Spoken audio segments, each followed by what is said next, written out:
Hello children. So once again I'm here with a new video which is based on non-conventional sources of energy. Non-conventional sources. In the earlier video we had discussed about the difference between conventional and non-conventional sources of energy. Now as we proceed with this video, once again I must remind you here to share the link of this video with your friends and classmates, and do subscribe the channel and also press the bell icon. Now let's continue with it. The non-conventional sources of energy are a type of energy, or you can say the sources of energy which have been developed in the recent past, and that's why these are called non-conventional. These were not in practice, these were not in use since long time.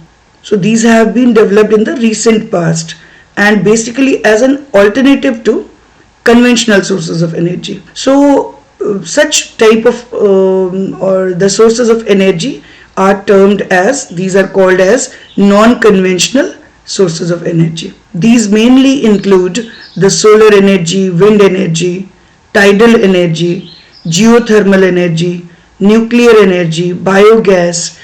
All these are coming under this category. Now, what are the basic features of non-conventional sources of energy? These are basically renewable, and therefore, because they get renewed, so they are inexhaustible. They are not going to end. That is one very important advantage with these sources of energy. Moreover, one very strong point again they are having is they all are not causing any pollution. They are eco-friendly. Right? They don't cause any pollution at all, and moreover they are less expensive. The main thing, suppose when we initially install these sources of energy, suppose for that the installation is done, okay, that needs a little more money. So investment basically is required in the beginning, and after that it is very cheap source of energy.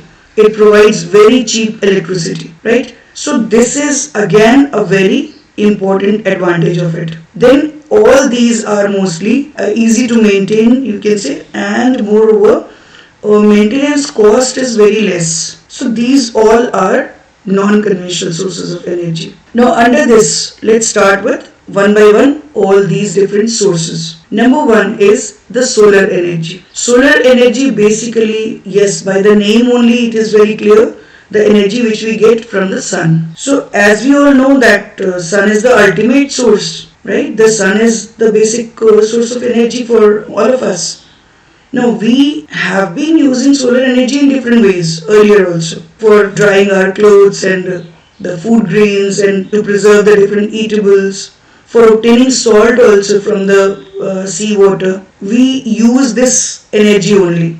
The sunlight is being used to dry all the clothes and all. So basically in some other form we have been using the solar energy, and now what we have to do is, for this purpose we have started converting this solar energy in such a way like we can just convert that in the form of electricity, and then that can be used for our own different purposes. And India being a tropical country, we are very fortunate to receive high amount of solar energy, okay, and that's why we say that our country has got a large potential to develop the solar energy. Now basically solar energy can be converted in different ways. The solar energy is used. Out of all those methods, the basic one is solar cell, or it is also many times called as photovoltaic cell. Now, what are these solar cells? These are basically made of thin wafers of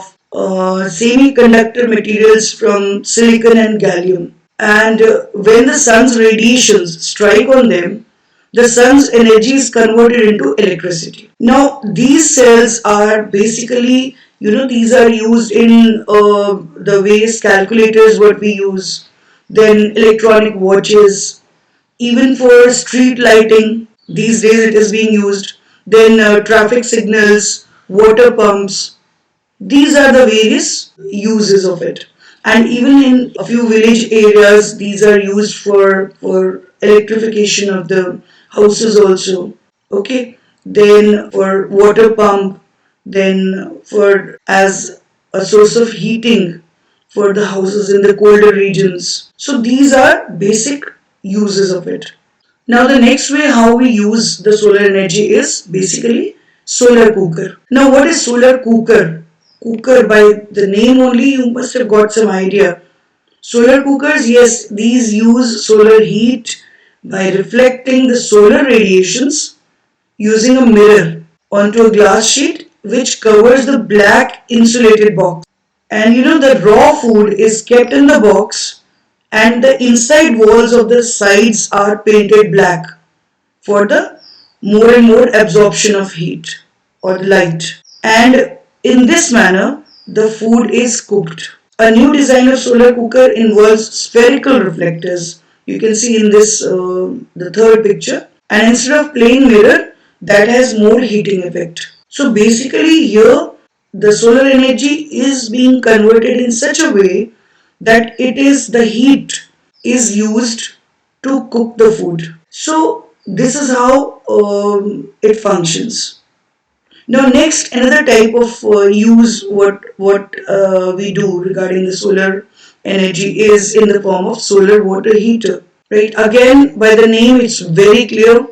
It's a water heater. And one of the most successful applications of solar energy has been in the field of heating water. Now sunlight here, in this case, sunlight is allowed to fall on the flat plate collectors, and which are shallow rectangular trays filled with water. And these have an inclined surface. That means these are properly inclined so that the efficiency of collection, right, directly the heat comes and maximum collection is possible in that case. The collection is highest. Inside is a copper coil, right, through which the cold water is made to flow. Now when this cold water flows in that, the coil gets heated and so it makes the water also to get heated.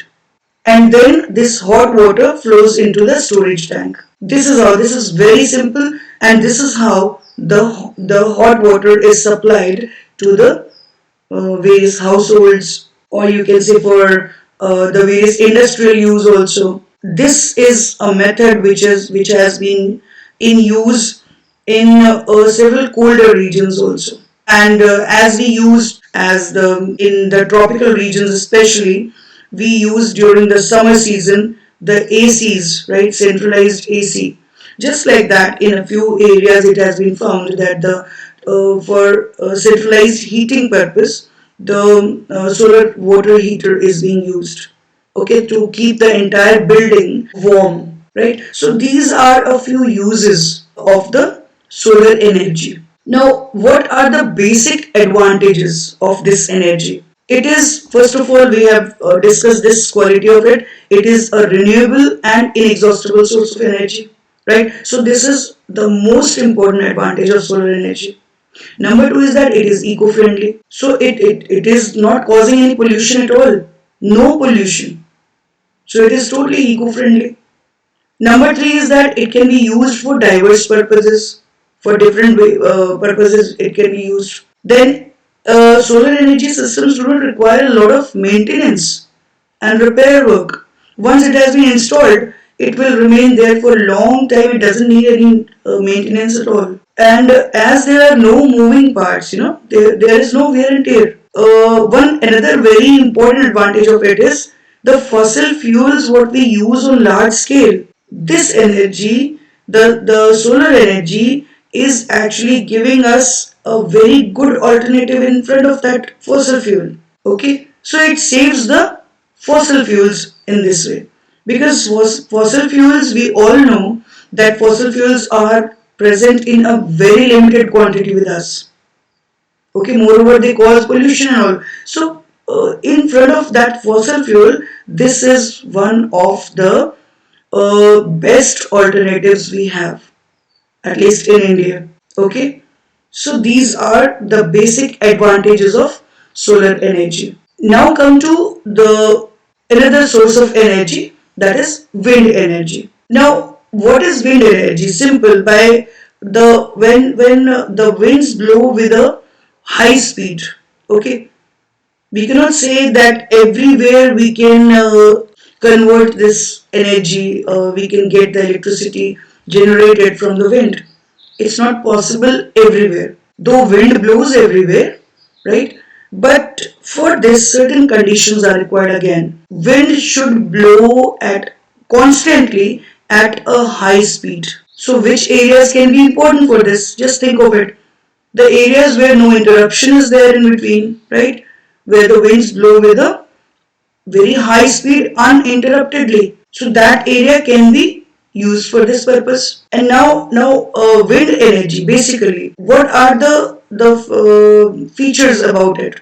Features related to it. Wind is an inexpensive, non-polluting source of energy for generating the electricity. It is again one of the renewable sources and a reliable source of energy. It is obtained basically by making the windmills. Then the blades of windmill rotate. In this case, in the picture it's very clear. There is a windmill, and when these blades, like what we have at our homes, the fans are there, just like that.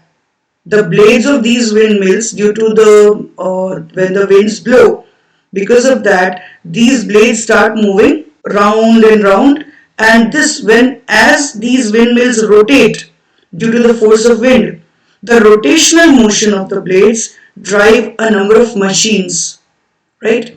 And this energy, this is used to generate the electricity. This energy is basically used for the water pumps and the floor mills and various electric generators, right? So this is how the wind energy is used. Now, when you have seen just now the picture of one of the windmill. Now, when a number of windmills are installed in a definite pattern, okay, a number of windmills are installed in an area where winds blow with a high speed, okay, and these windmills are installed in a definite pattern in clusters. That is then called as wind farms. So wind farm is not one windmill, it has got several windmills altogether in an area. They generate a large amount of electricity. And now the wind should blow with a high speed uninterruptedly when we want to generate electricity in this manner. And these are wind farms are installed basically because of this quality. The wind farms are installed mostly in the coastal regions or in open grassland areas, right, or in desert areas or the hilly regions where no such interruption is there. So this is one thing which we have to take care that where the wind farms can be established. Okay, the basic thing behind it is the high speed of the wind should be there. That is one condition. Now in India, if we see, in India the largest wind farm cluster is situated from Nagarkoil to Madurai, okay, in south, in Tamil Nadu. That is the largest wind farm clusters. Now, let's talk about the advantages. Advantages of wind energy. Again, the basic advantage of it is a renewable source of energy, unlike the fossil fuels. Okay, so it is a renewable source, so inexhaustible, right? That is the first advantage. Number two is it is one of the cleanest form of energy. Again, no pollution is caused, right? Now, number three is it reduces our dependence on fossil fuels. Again, an advantage, because fossil fuels are source of energy which cause lot of pollution on one side, global warming on the other, and these are present in limited quantity, that we all know very well. So in front of fossil fuels, wind energy, solar energy, these are actually giving us a very good alternative, right? So basically when we talk about wind energy, it reduces our dependence on the fossil fuels. Now the next point about it is the landowners, okay, the land over which the windmills are established. These landowners can look for additional income by installing the wind turbines on land that can be used for agricultural purposes also. So along with agriculture, they are getting some extra income by that. And mainly this energy is used for domestic consumption also. And the surplus of it can be sold back to the local grids to provide electricity to some other areas also. So in this manner, it can be a very good source of earning for the people, right? Especially the owners of the land. Now, another source of energy we have to discuss here is the tidal energy. Now, by the name, only once again, it's quite clear, tidal. Tidal means related to the tides, right? Now, the term tide is used for especially what? The periodic rise and fall of waters of the oceans, and basically it is produced by the attraction of the gravitation force of moon and the sun. Now this rise and fall of water produces large amount of energy, right? And this energy which is produced, that is called by the name tidal energy. Now how the generation of tidal energy is done? The tidal energy can be harnessed by constructing tidal barrage, okay, which you can see here in the picture. Now during high tides, the sea water flows into the reservoir of the barrage, okay, and turns the turbines. Now these turbines in turn produce electricity by rotating the generators, okay. So this is how, it's again very simple, but yes, this is how we can get some energy produced in this manner, right? In India, tidal energy can be generated from the Gulf of Kutch, then the Gulf of Khambat or Cambay we call it, and even the Sundarban regions where the tides are commonly experienced. Okay, very clear movement of tides can be experienced. So wherever it is like that, we can use it for the generation of tidal energy. Now, what are the basic advantages of tidal energy? Once again, it is because it is renewable source, it is not going to end, so it is inexhaustible, right? So that is one big advantage of it. Then it is easy to harness also. It is very easy to harness the tidal energy. Then after the initial installation, as we have seen in the other non-conventional sources also, the basic, the expenditure you can say, the maximum investment we need to do in the beginning, okay, whatever, for the installation of the machineries and all, or for building the barrage, for the construction of barrage or the dams. So whatever is there, that is in the beginning. So after the initial installation, there are just a few additional costs to keep the tidal plant running, okay. They require very little maintenance, right, and minimal personnel. That means the people are not much required there. Clear? So these are a few things, and that actually makes it very cheap then, right, in those areas which are lying very close to, like these gulfs, Gulf of Kutch, Gulf of Khambat, or you can see the regions lying very close to the Sundarban region. So the energy which is produced by these tides can easily get converted into electricity, and that will be very cheap electricity which can be supplied to these areas.